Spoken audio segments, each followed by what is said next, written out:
Hello everyone, so welcome to Vedantu NCERT solution class 11th and 12th, जिस पे बच्चों हम लोग डिस्कस करते हैं क्लास 11th एंड 12th के एनसीईआरटी के सारे एक्सरसाइज के सारे क्वेश्चन का solution on one platform by different teachers for different subjects. तो ये क्वेश्चन है बच्चों आपका class 12th physics chapter number 10 that is wave optics का क्वेश्चन नंबर 10.1।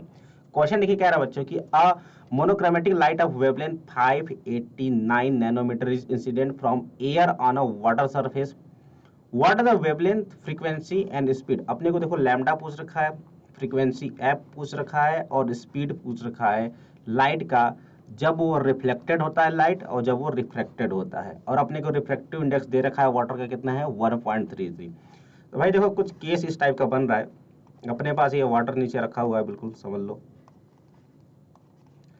और यहाँ से आ गया हमारा भाई क्या आ गया बताओ, लाइट वेव आ गया। अगर लाइट वेव आता है तो इंसिडेंट पॉइंट पे अपने को क्या खींचना पड़ता है, एक नॉर्मल खींचना पड़ता है, खींच दिया, ठीक है। अब यहाँ पे दो प्रकार की घटनाएं हो सकती हैं, या तो ये रे रिफ्लेक्ट होकर इधर निकल जाए या तो रिफ्रैक्ट होकर इधर चला जाए। सिंपल सी बात है कि नहीं।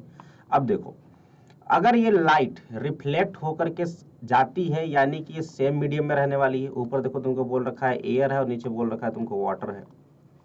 वाटर का तुमको एन दे रखा है कितना है 1.33, जिसको 4/3 भी कहते हैं, ठीक है। चलो एयर का तुमको पता है कि रिफ्रैक्टिव इंडेक्स कितना होता है, इसका 1 होता है। इसको बोल दो n1 और इसको बोल दो तुम n2 बोल दो, ठीक है।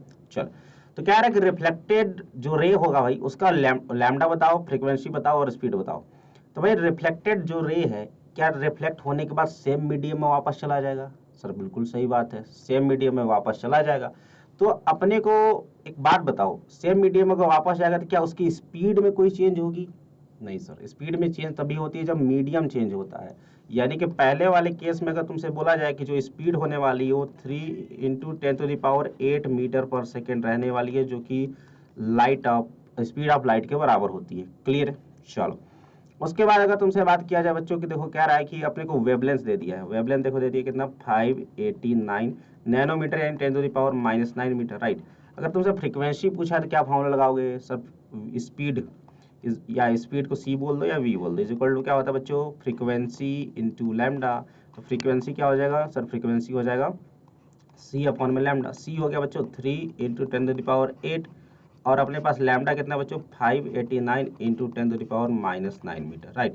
अब आपको 3 में बच्चों 589 से क्या करना पड़ेगा? डिवाइड करना पड़ेगा। डिवाइड वाइड कर दो, सब कुछ कर दो तो आपका आंसर आ जाएगा बच्चों 5.09 × 10⁻14 हर्ट्स। तो ये हो जाएगा बच्चों आपका फ्रीक्वेंसी रिफ्लेक्टेड वेव का। और इसका लैम्डा कितना रहने वाला है? तो लैम्डा भी सेम रहने वाला है जो कि लैम्डा दिया है आपको, और स्पीड भी सेम रहने वाला है, स्पीड ऑफ लाइट के बराबर, ठीक है। चल दूसरा कंडीशन की बात करते हैं कि जब यह रिफ्रैक्ट होता है, रिफ्रैक्टेड मतलब कि वाटर में चला गया ये।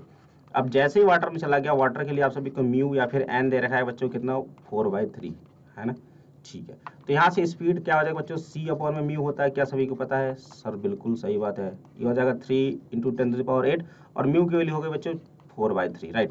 तो 9 3 ऊपर चला गया तो 9 हो जाएगा 9/4 बच्चों, यानी कि 2.25 हो जाएगा क्या इंटू 10⁸ मीटर पर second. This will be the speed of light in the water, right. चलो अगर भाई एक बात बताओ, फ्रीक्वेंसी जो होता है, frequency is the internal character of the electromagnetic wave that do not change with the medium, right? So frequency is going to be same either the ray is reflected or refracted. So frequency will be same, that is what, so this is equal to 5.09 into 10⁻14 hertz, right? But wavelength will be changed because speed is changed, ठीक है। तो आपने को जो नया wavelength है वो निकालना है। सर कैसे निकालेंगे? सर आपने को क्या करना पड़ेगा? V/F करना पड़ेगा, सही बात है सर।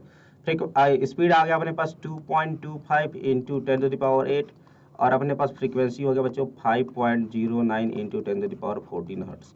अगर आप बच्चों इसको अगर सॉल्व करते हैं तो सॉल्व करने के पश्चात आप सभी को फाइनल आंसर जो मिलने वाला है दैट इज 444.007 इंटू 10⁻⁹ मीटर।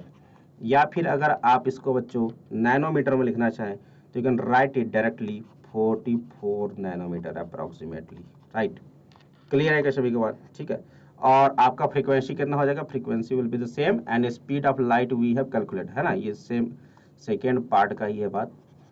चलो, तो हमने बच्चों रिफ्लेक्टेड और रिफ्रैक्टेड रे दोनों की बात कर ली, दोनों के फ्रीक्वेंसी, वेवलेंथ और स्पीड की बात कर ली। तो उम्मीद करता हूँ आपका सोल्यूशन समझ में आ गया होगा। तो मिलते हैं नेक्स्ट वीडियो में, तब तक के लिए बाय बाय, टेक केयर।